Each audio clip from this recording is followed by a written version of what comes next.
먼저 유대인은 누구냐 몇 가지만 여러분에게 말씀드리겠습니다. 유대인, 이스라엘 사람들이잖아요. 이스라엘이 누구의 이름이에요? 야곱의 이름이잖아요. 아브라함과 이삭과 야곱인데 야곱의 이름을 하나님이 이스라엘로 바꿔줘서 그 이후부터 야곱 대신에 이스라엘이 계속 이스라엘 자손 이게 나오는 이 이스라엘 사람들, 이스라엘의 자손은 하나님의 선민입니다. 맞죠? 하나님의 선민이에요. 어떤 걸 하라고 하나님이 선민으로 택해 주셨어요? 두 가지가 있다 그랬잖아요. 그렇죠? 하나는 하나님의 말씀들을 맡는 거예요. 그래서 지금까지 하나님의 말씀들을 우리에게 전해주고 있는 이 특권 하나 받았고, 또 하나가 뭐예요? 메시아가 유대인들에게서 나오잖아요. 그래서 구원은 유대인들에게서 나온다. 우리 예수님 말씀해 주시는 이 두 가지 목적을 위해서 하나님이 선택해 놓으신 선민이 이스라엘 백성이다. 맞죠, 여러분?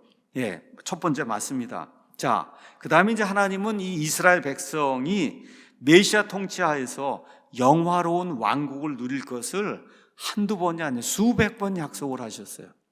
하나님이 메시아가 통치하는 그 왕국에서 이스라엘 백성이 누릴 그와 같은 번영과 복에 대해서 이사야서 9장인 이런 데 가서 한번 보시면은 그 메시아 왕국에서 이스라엘이 누리게 될 이런 복에 대해서 메시아 왕국의 그 정권이, 그렇죠, 영화가, 그 파워가 계속 지색이 되는 가운데 그 모든 것의 중심이 예루살렘이 되고 이스라엘 백성이 민족들 가운데 으뜸으로 서는 그런 일이 수백 번 이상 성경에 예언이 되어 있어요. 뭐 신명기 말할 것도 없고 레위기도 말할 것도 없고, 그 다음에 여러분이 이사야서부터 말라기서까지 나오는 이 대언서를 가서 읽고 보시면 계속해서 나오는 주제가 뭐예요? 하나님이 이 땅에 왕국을 세우신다. 그 왕국이 뭐예요? 메시아 왕국이고, 마태복음에 나오는 하늘의 왕국이고, 그 다음에 계시록 20장에 나오는 천년 동안 이루어지는 천년 왕국이다. 이 왕국에서 유대인들이 복을 누린다고 하나님이 수백 번 말씀하셨습니다.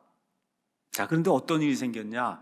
이 메시아가 처음 오셨을 때 이스라엘이 그 메시아를 배척하는 그런 일이 생겼잖아요. 그렇죠? 마태복음 23장 37절에 39절에 나와 있는 것처럼, 자, 이런 가운데 예수님의 교회가 시작이 됐습니다. 사도행전 2장에 이 교회가 시작될 때 100% 그 멤버가 다 누구예요? 유대인들이에요. 얼마 동안 말씀드린 대로 10년 동안 이방인 한 명도 없었어요. 고넬료가 구원받으니까 이 유대인들이 깜짝 놀랐어요. 그렇죠? 아니, 어떻게 이방인도 구원받을 수 있는가? 이렇게 생각을 했단 말이에요. 처음 10년 동안의 그 교회가 그렇게 생각을 했단 말이에요. 그렇죠? 근데 시간이 흐르면서 말씀드린 대로 교회 안에서 유대인들은 점점 소수가 되고 1%도 안 되고, 그 다음에 거의 다가 이방인이 전체 구성원의 다수가 되는 그런 일들이 이제 생기게 된 겁니다. 그렇죠? 자, 이렇게 되면서 교회 시대가 쭉 진행이 됐는데 이 추세가 변함이 없어요. 그래서 지금 1948년 5월에 이스라엘이 독립을 하고 그리고 여기 왔는데도 여전히 마찬가지고, 또 더구나 지금 어떤 상태예요? 이스라엘은 완전히 불신 상태예요. 저기 도라는 왔지만 믿는다 그래서 뭐 안식일은 지킨다 그러고 뭐 여러 가지 겉으로 나타나는 뭐 통곡에 배워서 통곡을 하고 이런 거 하는 사람들이 몇 명 있긴 하지만 완전히 하나님 보실 때는 그냥 불신자들입니다, 다. 그렇죠? 무신론자들이에요. 더욱 예수님을 전혀 믿지 않는 그런 사람들이에요. 자, 그럼 이런 것들 보면서 우리가 생각해 봐야 될 문제가 있단 말이에요.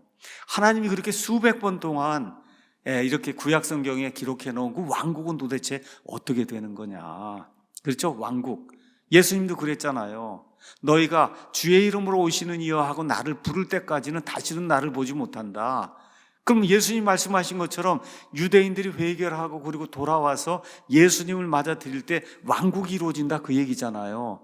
그런데 지금 이 1세기 유대인들의 눈에 보면 유대인들이 안 들어오는 거예요. 교회 안으로 들어오질 않으니까. 또 세상적으로 보면 그냥 유대인들 학대가 이루어지고 해서 유대인들이 이 땅에 존속할 것 같지 않은 그런 생각이 든단 말이에요.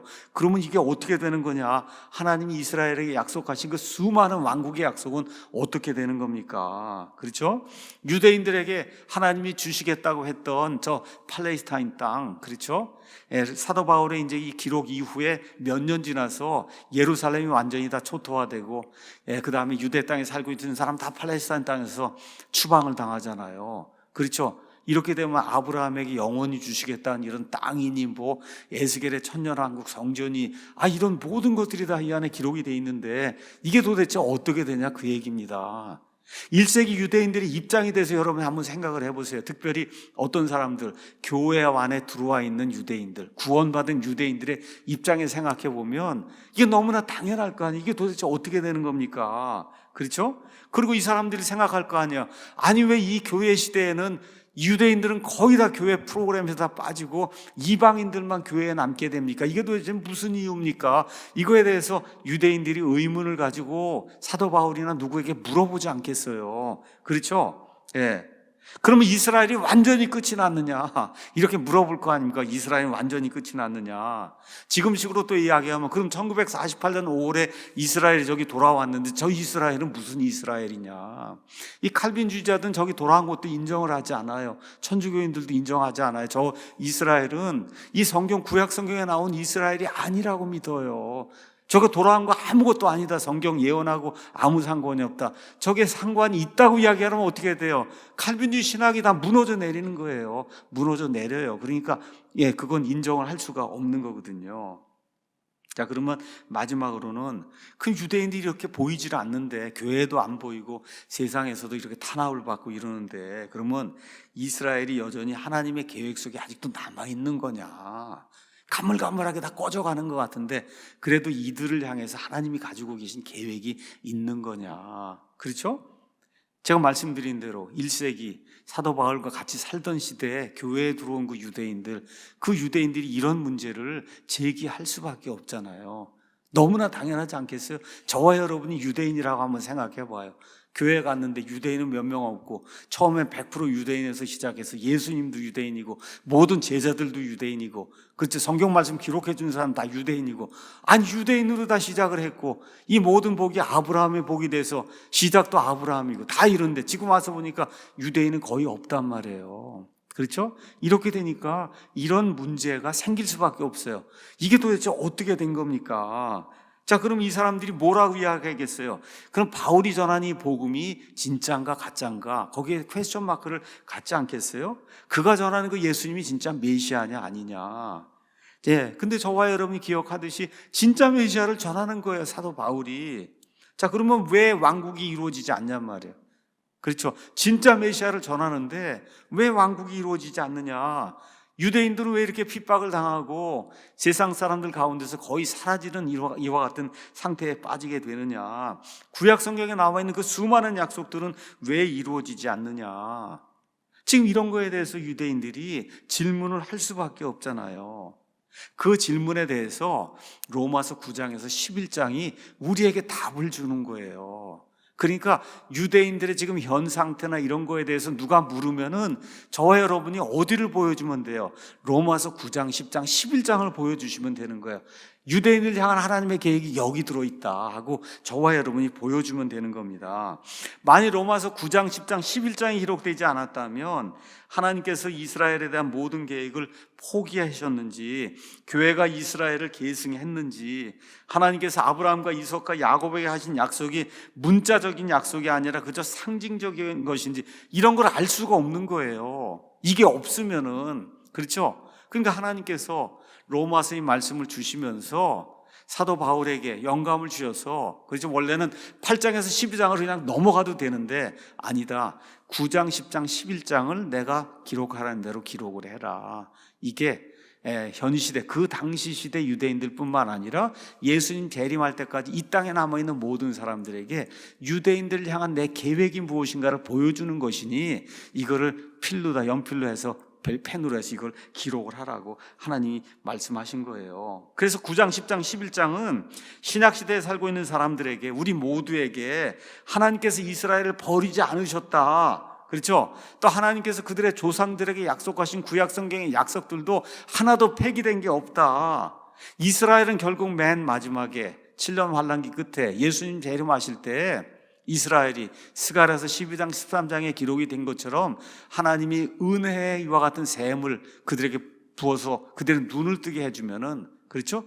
그들 중에 남아있는 그런 모든 자들이 눈물을 흘리고 회개하며 가슴을 치며 주의 이름으로 오시는 이여 하고 예수님을 받아들이는 그 일이 생기고 천년왕국이 생기며 예루살렘이 전 세계 모든 나라의 대표가 되는 이와 같은 수도가 되고 그 예루살렘 그 왕좌에 예수님이 오셔서 앉아서 천년왕국을 다스리는 그런 일이 생긴다고 하는 사실을 그걸 우리에게 이제 가르쳐 주는 거예요. 이 로마서 9장, 10장, 11장이.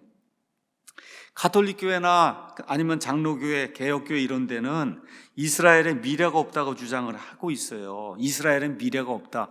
1948년 5월에 들어온 거 저거 성경하고 아무 상관이 없다. 이제 그렇게 이야기를 하는 거예요. 교회와 이스라엘을 구분하지 못해요. 이렇게 되다 보니까 말씀드린 대로 교회, 천주교 같으면 교황이 그리스도의 대리자로서 지금 온 세상을 다스리는 이 교회 시대가 천년왕국 시대라고 이야기하는 겁니다. 천년왕국 시대. 이걸 누가 가르쳐 줬어요? 어거스틴이 그렇게 가르쳐 준 거예요.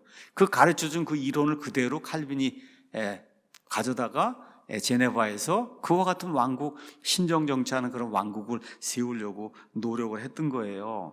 이것이 어떻게 가능하냐? 성경을 비유적으로 영해해서 가능한 거예요. 있는 그대로 이스라엘을 이스라엘이라고 읽으면은 절대 그런 해석이 나올 수가 없어요. 그런데 자기들 눈에 그게 보이지 않고 이렇게 하니까 이스라엘은 교회에 의해서 대체가 됐다. 이렇게 이제 해서 이스라엘에 나오는 이런 모든 걸 다 교회로 바꿔서 영해하는 그런 일이 이제 생기고, 그렇게 되면 실제적으로 이 땅에서 이루어지는 천년왕국이라는 게 없잖아요. 그러니까 뭐가 나오는 거예요? 무천년왕국.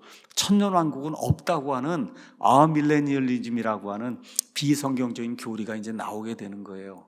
그래서 이스라엘과 교회를 구분하지 않는 천주교회라든지 아니면 장로교회라든지 뭐 감리교회도 마찬가지고, 우리가 보통 프로테스탄트 교회라고 하는 그런 교회들은 거의가 다 무천년주의를 하고 있는 거예요. 그래서 이 계시록 20장에 천년이 무려 6번이가 나오고 이거 이야기하면, 제가 잘 아시는 그런 그 감리교 목사님 참 마음이 좋으시고 이런 분인데 저한테 그러죠. 그건 긴 기간을 얘기하는 거, 그게 어떻게 진짜 천년이냐, 그렇게 얘기를 하는 거예요.